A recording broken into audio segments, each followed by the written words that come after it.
decisão judicial de caráter inicial e provisório contra a nossa igreja Bola de Neve, movida por parte da Denise Seixas. Nossos advogados estão recorrendo e, para a tranquilidade de todos vocês, é importante que haja esclarecimentos. Eu estarei sempre aqui agora para passar para vocês novas informações.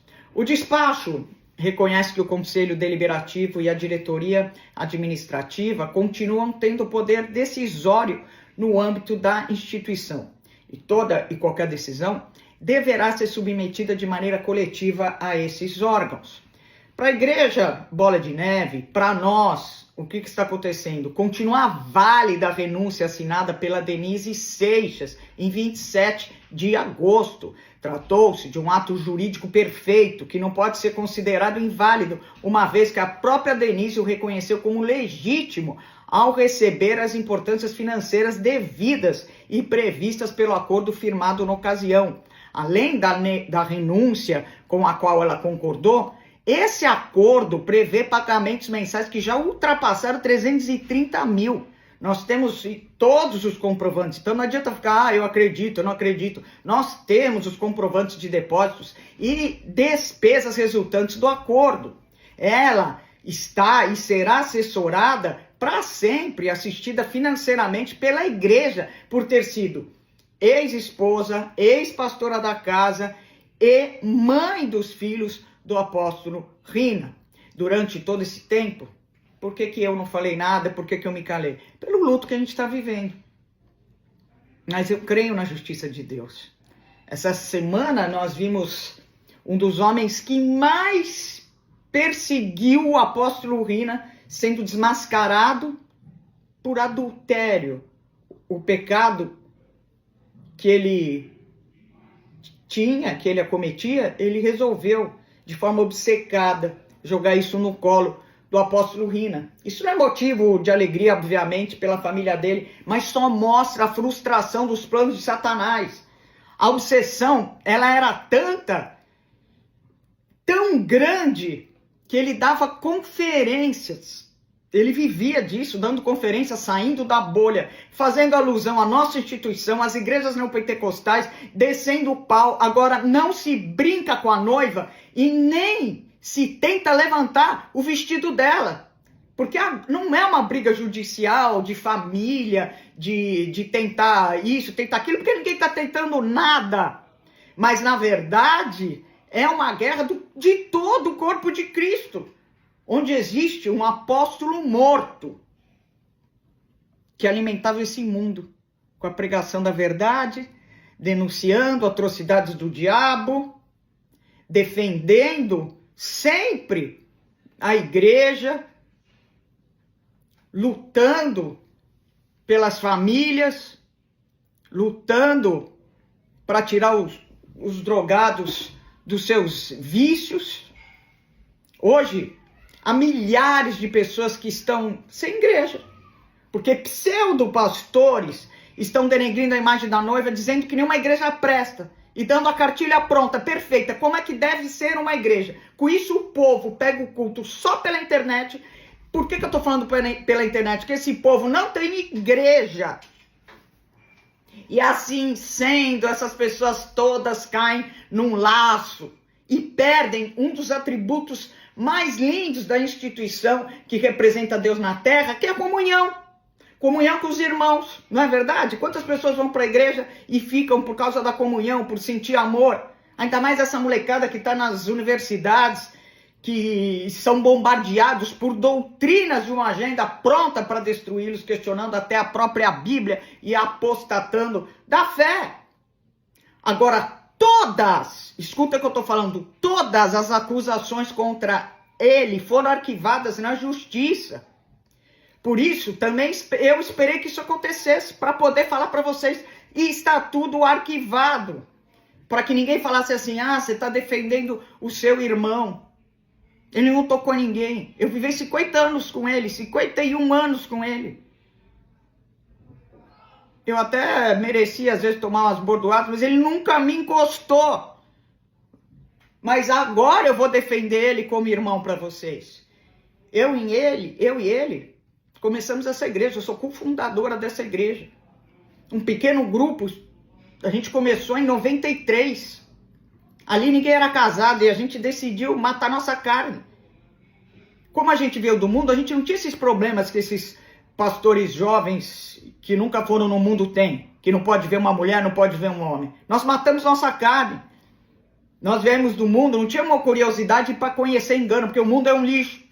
Mas você acha mesmo que sem a santidade, uma igreja de 20 anos, sem ser herdada por um pai, sem ser financiada por um milionário, ela teria crescido, ela teria bombado, não tinha financiamento de alguém com recursos.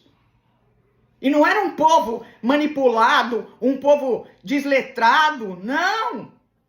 Mas uma geração que hoje é formada por pastores, grandes executivos, médicos, advogados, ex-drogados, famílias que eram completamente destruídas. No final da vida agora, o apóstolo Rina morou 7 meses na minha casa, antes da sua morte. Então eu sei mais do que ninguém qual que era a vontade dele. Eu vou seguir o legado dessa igreja, que foi construída com lágrimas, sangue e suor. E eu vou falar para você o que ele queria, o que a gente conversasse. Que o conselho continuasse do jeito que está. Ele não queria mudar nada.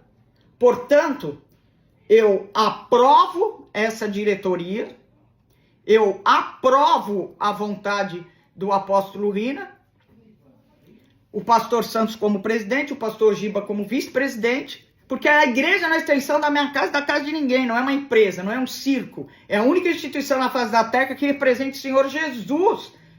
Então, juntos somos mais fortes, que tenhamos o mesmo jeito de pensar. Eu não vim aqui para te falar o que eu acho, eu não vim aqui para te falar o que pode ser, eu estou trazendo uma notícia informativa. E hoje em dia é difícil isso, porque você só recebe informações manipulativas. Então creia no que o apóstolo Paulo falou em Filipenses 2:2. Completem a minha alegria, tendo o mesmo modo de pensar, o mesmo amor, um só espírito e uma só atitude. E preste atenção que eu vou falar para vocês, com Deus não se brinca, as portas do inferno não vão prevalecer contra a igreja. A gente não está sozinho nisso. O corpo de Cristo, os líderes espirituais dessa nação estão conosco, os amigos do Rina. E essa guerra não é de família. Mataram um profeta e a imagem dele não vai ficar suja. Todas as acusações caíram por terra judicialmente. Nada aconteceu.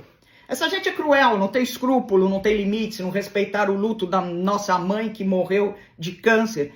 Esperaram a minha mãe morrer, a Lili morrer, para atacá-lo de todas as formas e assassinar sua reputação. Ele fez de tudo, mas não foi suficiente. Mataram meu irmão.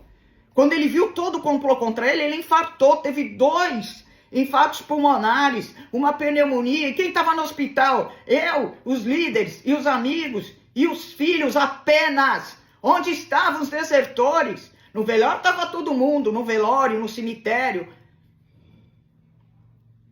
Mas ele já tinha partido. Sim, ele já tinha ido. Para uma jornada de justiça, de paz, de galardão. Eu ainda não digeri a morte do Rina.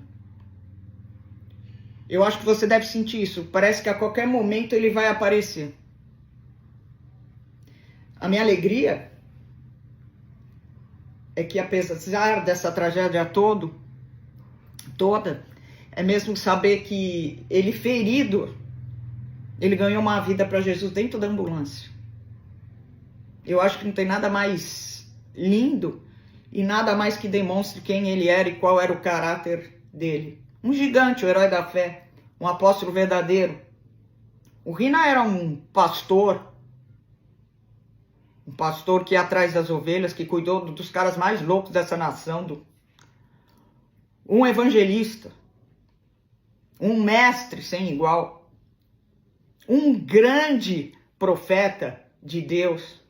E em suas últimas palavras nele na ambulância, me contaram que ele olhou para cima e como Cristo ele declarou que não seja feita a minha, mas seja feita a tua vontade. E essa foi a última vez que viram os olhos verdes, lindos do meu irmão querido. Um dia, O apóstolo Rina, muito visionário e muito apaixonado por Jesus, me falou assim: eu vou colocar no estatuto, Jesus Cristo é o presidente e ele sempre vai ser o cabeça dessa igreja. Um dia, Deus acreditou que uma prancha poderia virar um altar e levantou um menino chamado Rinaldo Luiz de Seixas Pereira, filho de Lídia Colomiense de Seixas Pereira e Rinaldo de Seixas Pereira. Esse menino foi entregue, oferecido para Jesus pelo tradutor do pastor Jim Swagger. E quando levantaram ele, há mais de 50 anos, falaram: esse menino é seu. Minha mãe, uma mãe santa, crente, ele nasceu cheio de amor, cheio de cuidados, cheio de escola bíblica, cheio de beijos. Mas, infelizmente, ele morreu difamado, injustiçado, abandonado como um ímpio por muitos da igreja. Agora, se você frequenta, se você canta, se você prega em alguma igreja church, é porque um jovem missionário colocou despreciosamente o nome da sua igreja Bola de Neve Church. E esse church não foi apenas uma visão, mas a concretização de nações alcançadas. Não foi ilusão, não foi sonho. O evangelho chegou ali. Hoje, uma prancha em um altar onde é pregada a verdade de Deus, a libertação de demônios, evangelismo, o poder do Espírito Santo. Por que eu estou enfatizando tudo isso? Porque uma das armadilhas de Satanás nessa nação é o levante contra o poder do Espírito Santo. Mas nós fomos criados através da unção, da explosão, há 20 anos atrás. E a palavra de Deus, em 1 Tessalonicenses 5,19, diz: não apaguem o espírito. E é disso que a gente vai viver. A chama não vai se apagar. O avivamento virá sobre o Brasil. Nós cremos que Deus cura, que Deus salva, que Deus batiza no Espírito Santo, que Deus liberta. E por que eu estou falando isso? Porque as pessoas querem acabar com a unção do Espírito Santo, o evangelho nessa nação. Eu termino esse pronunciamento todo deixando Efésios 4,32 para vocês: sejam bondosos e compassivos uns com os outros, perdoando uns aos outros, assim como Deus perdoou vocês em Cristo. Sabe por que eu estou falando isso? Porque eu perdoei. Porque você perdoou. Porque eu não gostaria de estar debaixo da pele dos responsáveis por tanto ataque baixo, expondo, escandalizando a igreja de Jesus Cristo, acima de toda mentira. Mexeram com o Deus vivo. Ele é amor, mas ele é justiça. Jesus disse aos discípulos: é impossível que não venham os escândalos. Mas ai, e esse ai vai doer. Ai daquele que por quem vierem, melhor seria que ele fosse lançado ao mar com uma pedra de moinho amarrada ao pescoço, do que levar um desses pequeninos a pecar. O meu pedido de perdão a você que não está indo mais na igreja, a você que foi acometido por esses ataques, meu perdão da Igreja Bola de Neve para vocês que estão desviados do caminho do Senhor, não acreditando mais em nada. E ainda que você não vá para a nossa igreja, que você vá para uma igreja séria também, mas que você não se desvie dos caminhos do Senhor. Essa não era a nossa vontade, ela não era a vontade do apóstolo Rina, e não era a vontade de Jesus Cristo. Eu quero que Deus abençoe você, que Deus abençoe a sua família, e que você continue confiando na gente, porque nós estamos juntos. Então, agora vamos continuar o que nós estávamos fazendo. Eu estou continuando, o conselho está continuando, e você que é membro, você que é presbítero ou diácono, seja lá o que for, continue fazendo a obra de Deus. Continue indo, pregando o evangelho a toda criatura, e vamos esperar em Deus. Deus é a nossa justiça.